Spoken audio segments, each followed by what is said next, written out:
Okay, let's address quickly why we call this a Neapolitan chord. Um, there's not a great reason, actually. Um, I was just thinking about that, and I thought I don't really know the answer, so I looked it up. Um, the best I can find is that it's associated with the Neapolitan school, which was 18th century composers of Italian opera like Scarlatti, um, and some others, but it already existed long before that. People were using it, um, like Beethoven. Um,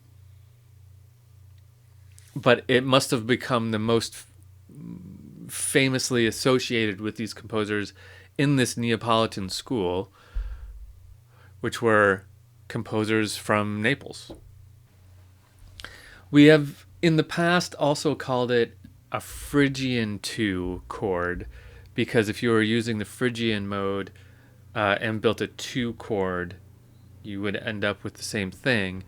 That's not a name I commonly see used a whole lot. There's a certain kind of music theory called Schenkerian analysis, which I think we talked about a long time ago. It's kind of a different type of music theory. They often call it a Phrygian 2 chord. So if you ever come across a Phrygian 2 chord, it means the same as Neapolitan.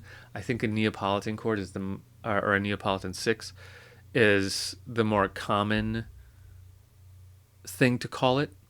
And I guess it just has to do with this group of composers that got kind of famous for doing it. And so we named it after them, I guess. You'll find that some of these weird chords, like the Italian 6 and French 6 and German 6, they just kind of carry these names and no one really knows why. And we'll talk more about those in a minute. But there we have it. History has decided that the Neapolitan school gets its own chord name, and it is the Neapolitan 6. So now you know.